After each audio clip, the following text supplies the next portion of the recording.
Hey everyone, I am Shreyasi. Welcome back to my another blog. অনেকদিন বাদে একটা blog তোমাদের সাথে শেয়ার করতে যাচ্ছি। আর এটা ছিল আমাদের পিকনিকের একটা ব্লগ। আর পিকনিকটা হয়েছিল জানুয়ারি ফার্স্ট উইকে। এটাকে মোটামুটি ফ্যামিলি পিকনিক বলা যেতে পারে, কারণ এখানে সবাই সবার ফ্যামিলিদের নিয়েই এই পিকনিকটা হচ্ছিল। আর এখানে আঙ্কেল আন্টিরা যারা রয়েছে, সেই আঙ্কেলরা রয়েছে বাবার বিজনেস পারপাসে কিছু চেনা জানার কিছু বন্ধুরা, যাদের ফ্যামিলিরাও যাচ্ছে। দেখতেই পাচ্ছ এখানে অনেক আঙ্কেল আন্টি আর কিছু ভাই বোনরা রয়েছে। তো সবাই মিলেই এই পিকনিকটা হচ্ছিল। আর আমরা যাচ্ছি পিকনিকে দক্ষিণ লতাবাড়ি, অনেকে গ্রিন পার্ক বলো, অনেকে আবার পিএমজিও বলো। তো সেখানেই যাচ্ছি এখন আমরা।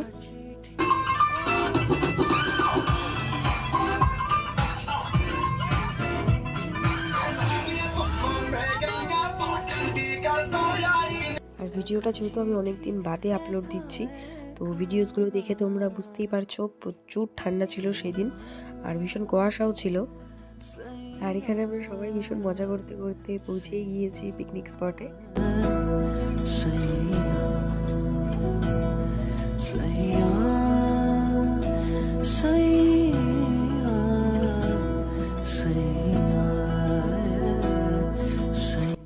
তারপর আমরা এখানে পৌঁছে সব জিনিসপত্র যেগুলো বের করার ছিল সেগুলো বের করে নিচ্ছিলাম।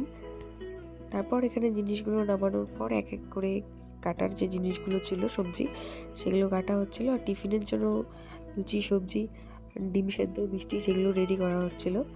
আর তত টাইমে সেগুলো টিফিন রেডি হতে হতে এখানে যেগুলো মাংসের জন্য যা কিছু কাটাকুটি ছিল, পেঁয়াজ রসুন, সেগুলো কেটে নেওয়া হচ্ছিল। এখানে রান্নার জন্য দুজনকে নেওয়া হয়েছিল, কিন্তু এখানে তবুও মামনি আন্টিরা সবাই হেল্প করে দিচ্ছিল যতটা পসিবল, যাতে রান্নাগুলো তাড়াতাড়ি হয়ে যায়। আর এদিকে অলরেডি রান্না বসেও গিয়েছে পাশে। এখানে রেডি হচ্ছিল লুচির সাথে যে সবজিটা করেছিল সেটাই রেডি হচ্ছিল এখানে। আর এখানে রয়েছে সব আন্টিরা, সবাই হাই করে দিচ্ছে। আর সাথে শ্রমিকও আছে, ও এখানে হেল্প করেছিল সবার। সেই চিঠি না পড়া সুর আঁকা একা একা ছুঁয়ে যায় তো। আর এখানে অনেক সুন্দর সুন্দর জায়গা করা ছিল উপরে সিট দেওয়া বসার জন্য। তো সেরকমই একটা জায়গা আমরা চুজ করেছিলাম, আর আমি ওখানেই বসেছিলাম সবার সাথে। আর তোমরা তো ভিডিওতে দেখতেই পাচ্ছ কি পরিমাণ কুয়াশা পড়ছিল। তো এগুলো যদি মাথায় একবার 10 মিনিটের জন্য লাগে, তবুও সাথে সাথে ঠান্ডা লেগে যাওয়ার চান্সেস আসে। আর আমার তো অলরেডি আগের থেকে ঠান্ডা লাগা ছিল, তবুও একটু বেরিয়েছিলাম খেলতে, কারণ এক জায়গায় বসে থেকে ভীষণ ঠান্ডা লাগছিল।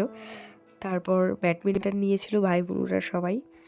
তারপর ওখানে একটু ব্যাডমিন্টন খেলে নিচ্ছিলাম আমি শ্রমিক। অনেক দিন বাদে, মোটামুটি 6-7 বছর পর আমি হয়তো ব্যাডমিন্টন খেলছিলাম। এতদিন বাদে ব্যাডমিন্টন খেলতে এতই ভালো লাগছিল, টানা 1.5 ঘন্টা আমি ব্যাডমিন্টন খেলেছিলাম। শুধু শ্রমিকের সাথে নয়, অনেকের সাথেই খেলেছিলাম। আর এখন আর ইচ্ছে করছিল না খেলতে। তারপর করে নিয়েছিলাম আমরা টিফিন। তারপর আমরা টিফিন করে বেরিয়েছিলাম ঘুরতে এখানে। আর এই জায়গায় পিকনিকে আমি আগেও এসেছিলাম আমার ফ্রেন্ডদের সাথে, মহালয়ের সময় আমরা পিকনিক করতে এসেছিলাম এখানেই। কিন্তু জায়গাটা অনেকটাই আগের থেকে চেঞ্জ, গাছগুলো অনেকটা কমে গিয়েছে, যেটা আগে অনেকটা বেশি দেখেছিলাম। আর এখানে শ্রমিকের দোলনা দেখে ওর ঝুলতে ইচ্ছে হয়েছে। দোলনার এক সাইডেই রয়েছে এরকম সুন্দর একটা ফুল গাছ, যেগুলো খুব সুন্দর ছোটো ছোটো ফুল ছিল, অনেক ফুল গাছ ছিল সেখানে। আর এখানে রয়েছে ট্র্যাম্পোলিন ছোটো বাচ্চাদের জন্য। আর শ্রমিক আমাকে বলছিল ট্র্যাম্পোলিনে চড়ার কথা, যদিও এখানে বড়রা একদমই অ্যালাউ নয়। আর আমার তাছাড়াও ট্র্যাম্পোলিন খুব একটা বেশি ভালো লাগে না। যদি বলি সে সবই তোমারই একা চিঠি বলো, ঠান্ডা লাগবে মামনি। আর আমরা এদিক ওদিক ঘুরতেই ব্যস্ত ছিলাম। মামনি অনেক টাইম থেকে আমাদের বলছিল কমলাগুলো খাওয়ার কথা, কিন্তু আমরা খাচ্ছিলাম না। তারপর মামনি নিজেই কমলা নিয়ে চলে এলো। তারপর আমরা বেরিয়েছিলাম সব আন্টিদের নিয়ে ঘুরতে। এখানে মামনি, বম্মা আর সব আন্টিরা যারা গিয়েছিল সবাই এখানে আছে। আর যেরকমটা দেখতে পাচ্ছ পেছনে অনেকগুলোই গাড়ি রাখা আছে, অনেকেই এসেছিল পিকনিক খেতে। আর এই তো সামনে রয়েছে অনেক রকমের দোকান, এখানে কুল, মোমো, আইসক্রিম অনেক কিছুই পাওয়া যাচ্ছিল।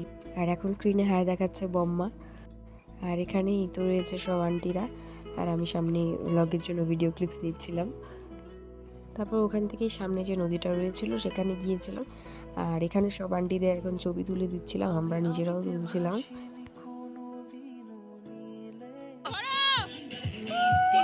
হ্যাঁ,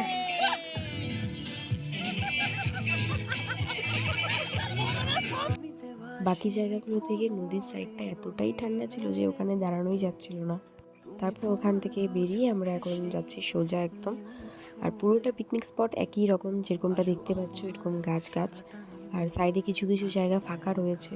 এদিকে আরও অনেকগুলো নতুন নতুন পিকনিক স্পট হচ্ছে এখন, যেগুলো এখনও খোলা হয়নি, ওপেন হয়নি। তারপর অনেকটা হাঁটাহাঁটি করার পর একটু সময় বসেছিলাম, আর যখনই বসেছিলাম তখনই ঠান্ডাটা আরও বেশি লাগছিল। তারপর আগুন জ্বালিয়েছিল, আগুনের সামনে একটু সময় থেকে, আর তত টাইমে হয়ে গিয়েছিল আমাদের লাঞ্চের সময়। এখন আমরা সবাই একসাথে লাঞ্চ করে নেব, রান্নাও হয়ে গিয়েছে। আর এখানে ব্লগের ভিডিও নিচ্ছিল শ্রমিক, তাই ওকে বলে দিচ্ছিলাম কী করে ভিডিওটা নিতে হবে।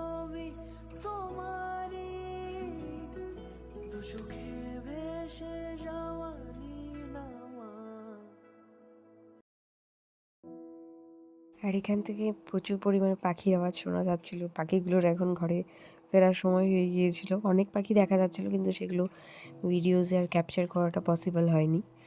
তারপর সন্ধেও হয়ে গিয়েছিল, আমাদেরও বাড়ি ফেরার সময় হয়ে গিয়েছিল। আর ব্লগটাও আমি আর কন্টিনিউ করিনি। আজকের মতন বাই, দেখা হচ্ছে আমার নেক্সট ব্লগে। সাদা খামের না লেখা নাম